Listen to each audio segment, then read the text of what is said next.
मीरपुर नाम के शहर में तेजस अपनी पत्नी नीरू के साथ रहता था। पति पत्नी दोनों ही नौकरी करते थे। एक दिन तेजस गांव अपनी माँ के पास फोन करता है। हेलो, प्रणाम माँ। जीते रहो माँ, तुम दादी बनने वाली हो हैं? अरे वाह, ठीक है बेटा, मैं कल ही आती हूँ। जब माँ जी शहर पहुंची तो बेटे बहू ने बहुत अच्छे से स्वागत किया। लीजिए माँ जी, चाय। अरे गर्मा गर्म पकोड़े ले आओ माँ के लिए। नीरू रसोई में गई और 2 मिनट में ही पकोड़े ले आई। जी ये लीजिए। बहू, जादू से बनाए हैं क्या? अभी तो रसोई में गई थी। यम्मी।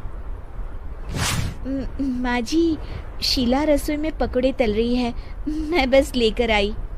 हे भगवान, मेरा धर्म भ्रष्ट कर दिया तूने। अब तो गंगा जल से शुद्धिकरण करना होगा। दूसरे दिन, माँ जी मैंने नाश्ता बना दिया है, ऑफिस जा रही हूँ। पर अभी तो घर का सारा काम पड़ा है। शीला आती ही होगी, झाड़ू पोछा बर्तन कपड़े वो सब कर लेगी। हमारे जमाने में घर का सारा काम हम ही करते थे। जी माँ जी, आप बहुत होशियार हैं, मैं घर ऑफिस दोनों नहीं संभाल पाती। तो जरूरत क्या है घर से बाहर जाकर चाकरी करने की? वैसे भी घर का काम खुद करने से घर में बरकत आती है, समझी? पर माँ जी। पर वर कुछ नहीं, इस महीने की पगार मिले फिर ऑफिस बंद। हाँ। रात को नीरू तेजस से कहती है, सुनिए जी, माँ जी बोल रही थी कि मैं नौकरी छोड़ दूं। वैसे ठीक ही तो है, अभी तुम्हें आराम की जरूरत है। फिर भी आराम कहाँ, शीला को छुड़ाने के लिए बोल रही थी। तो अब 24 घंटे में इतना काम तो कर ही सकती हो। पर जॉब पसंद है मुझे, घर पर मन नहीं लगेगा। अगले दिन जब दोनों ऑफिस के लिए निकल रहे थे, मेरी तो कोई कीमत ही नहीं है इस घर में।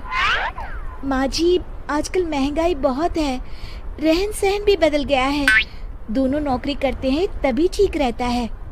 अच्छा, तू कहना क्या चाहती है? मेरा बेटा तुझे बिठा के खिला नहीं सकता? तू ही इस घर का खर्च चला रही है, हैं? नहीं माँ जी, मेरा वो मतलब नहीं था। मतलब खूब समझती हूँ, ये बाल धूप में सफेद नहीं किए मैंने। हाँ। अब तो ये रोज का काम हो गया था। तेजस भी रोज की झिकझिक से परेशान हो गया था। एक दिन उसने कहा, नीरू, वैसे भी तुम्हें मैटरनिटी लीव मिलने वाली है, तो अभी से ही छुट्टी ले लो। पर क्या, मेरी सैलरी अच्छी खासी है। आखिर नीरू ने रिजाइन कर दिया। जब बच्चा हुआ तो घर में सब बहुत खुश हुए। कुछ दिनों बाद तेजस फाइल देख रहा था। क्या हुआ तेजस, कुछ परेशान लग रहे हो? हाँ, वो हमारी जितनी सेविंग्स थी वो तो हॉस्पिटल में और छठी के फंक्शन में खत्म हो गई है नीरू। और अभी वैसे मंदी चल रही है तो मैं बोल रही थी कल मुन्ना को हेपेटाइटिस का टीका लगवाना है। नीरू, क्या पोस्टपोन नहीं कर सकते? नहीं जी, बिल्कुल नहीं। अब तेजस को समझ में आ रहा था कि उससे गलती हुई है। पैसों की कमी का असर घर के माहौल पर भी पड़ रहा था। अगले दिन, बेटा मेरा चश्मा और ये दवाइयाँ ले आना, पर्चा देते हुए माँ जी ने कहा। जी। तेजस, मुन्ना के लिए दूध का डिब्बा और डायपर भी ले आना, और ये किराने के सामान की लिस्ट है, इसे भी लाना है। तेजस गुस्से में लिस्ट मरोड़कर फेंकता है और चिल्लाता है, पैसे क्या पेड़ पर उगते हैं? ये ले आना, वो ले आना। अरे पर ये जरूरत का सामान ही है।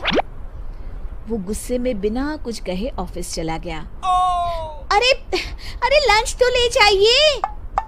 नीरू दौड़कर डिब्बा पकड़ाती है एक दिन खाना खाने के बाद, नीरू,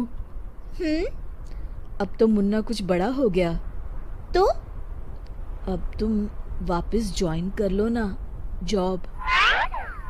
पर इस रिसेशन में जॉब मिलना बहुत मुश्किल है। ट्राई तो करो। फिर मुन्ना? माँ जी है ना, और एक फुल टाइम मेड भी लगा लेंगे। पर माँ जी, उन्हें तो पसंद नहीं। तभी माँ जी वहाँ आ जाती है और प्यार से नीरू के सर पर हाथ फेरते हुए बोलती है, अब मेरी समझ में आ गया बहू, पहले के और अब के समय में अंतर है। तुम काम शुरू करो, मुन्ना की जिम्मेदारी मेरी। मेरी प्यारी माँ जी। ये कहकर नीरू उनके गले लग गई। शिक्षा, परिवर्तन संसार का नियम है, हमें भी समय के साथ चलना चाहिए। उम्मीद है कि आपको हमारी ये कहानी पसंद आई होगी। कृपया हमारे चैनल को सब्सक्राइब करें और सभी अपडेट्स के लिए बेल आइकन जरूर क्लिक करें। और हाँ, वीडियो लाइक और शेयर करना मत भूलिएगा। Bye bye.